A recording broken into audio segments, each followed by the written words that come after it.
Boa tarde, sejam todos bem-vindos ao meu canal, que é um projeto que eu criei, desde o ano passado com as aulas remotas e que esse ano de 2021 eu pretendo estender, continuar socializando, divulgando os meus trabalhos, as minhas experiências e é também um incentivo de alguns professores que têm lido meus projetos, que têm, estado comigo nesses últimos anos, professores principalmente da minha pós-graduação da psicopedagogia, que têm falado como é importante, um psicopedagogo vir falar de questões tão importantes na educação. Então, antes de iniciar falando do meu projeto, eu quero muito falar um pouco de algumas leituras que eu fiz e que eu destaco sobre Edgar Morin, que é um antropólogo, sociólogo e filósofo, que vem falar nos 7 saberes. E o que são esses 7 saberes? Hoje eu trago 3 saberes que são fundamentais, que eu achei que eu destaquei. O primeiro, as cegueiras do conhecimento, o erro e a ilusão. O segundo, os princípios do conhecimento pertinente. E o terceiro, ensinar a condição humana, enfrentando as incertezas.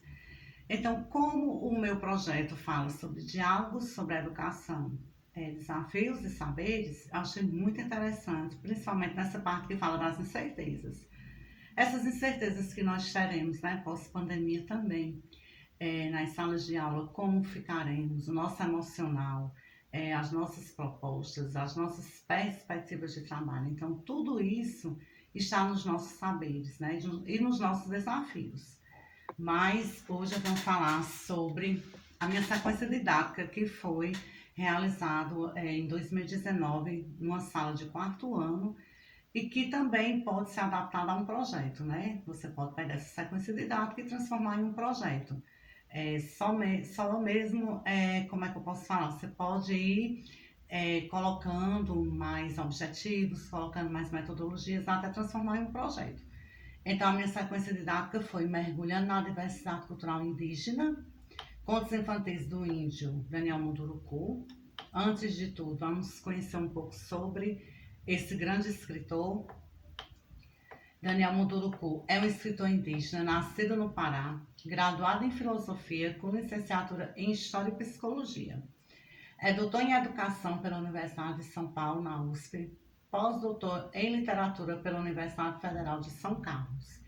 Então, ele tem obras belíssimas, um trabalho muito interessante, um trabalho que eu fiquei encantada com o trabalho dele.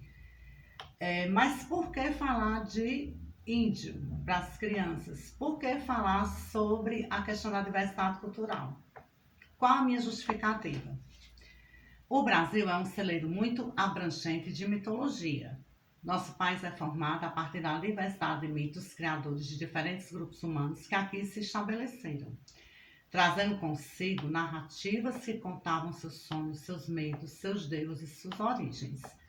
Do mesmo modo, nossos povos indígenas brasileiros desenvolveram essa leitura do mundo para explicar o que para eles era inexplicável. A origem do mundo, a origem dos ciclos da natureza, nossa condição humana de homem ou mulher, os lugares sociais de cada um, a grandiosidade do cosmos, a vida e a morte.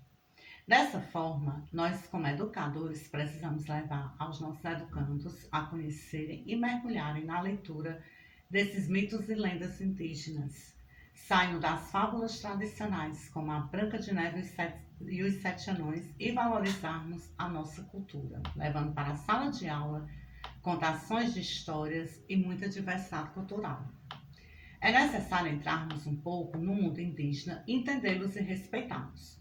Os mitos indígenas podem ser uma forma de começar a despertar nos alunos mais novos questões que envolvem a natureza, a relação com a terra e com os animais. Através dos contos infantis de Daniel Munduruku, essa sequência didática levará para a sala de aula essa nova leitura de forma lúdica, apresentando para os educandos a magia de contar a história e, ao mesmo tempo, apresentando um exercício para reviver as expressões que os povos indígenas criaram para aceitar a condição humana.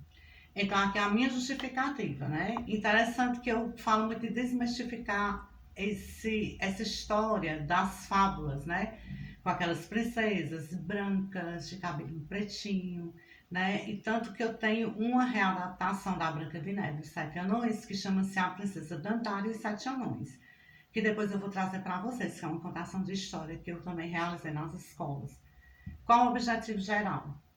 Proporcionar o prazer da leitura através dos contos indígenas do índio paraense Daniel Munduruku e, ao mesmo tempo, apresentar a cultura indígena, através de contações de histórias, contribuindo para a formação do cidadão crítico e criativo, rompendo dessa forma com as ideias preconceituosas e promovendo o respeito às diferenças e o reconhecimento da diversidade. Objetivos específicos. Eu não vou ler todos para não ficar cansativo, mas eu vou destacar os mais interessantes. Romper com as ideias preconceituosas e promover o respeito às diferenças e reconhecimento da diversidade cultural. Isso é fundamental. Incentivar o gosto pela leitura através da literatura indígena de forma lúdica e, ao mesmo tempo, trabalhar os temas transversais.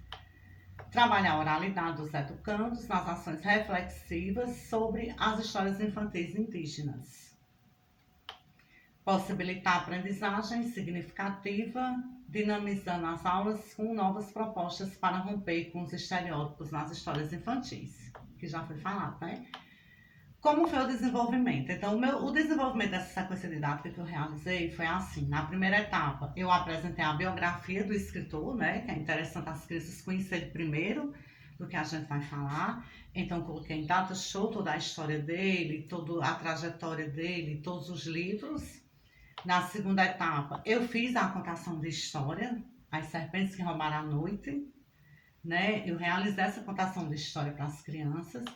E na terceira etapa, eu fiz a roda de conversa sobre o que os alunos acharam da história, o que eles aprenderam com as palavras de ordem, como preservação, respeito, queimadas, desmatamento, construção de cartazes depois, né, com tinta guache, escolhendo a palavra que cada equipe se identificou para recontar a história em desenho.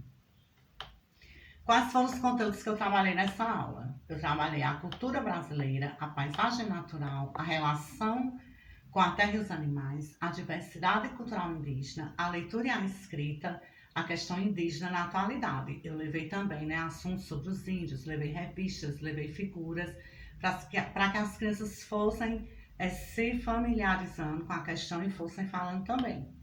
Quais as disciplinas que eu trabalhei? Eu trabalhei a geografia, a história, português, artes, ciências, então a interdisciplinaridade foi realizada nessa sequência didática. Como eu realizei a minha avaliação? Avaliação, né, contínua e processual, observando o envolvimento e participação dos educandos. Então, assim, foi uma sequência didática que eu realizei em 2 dias, né?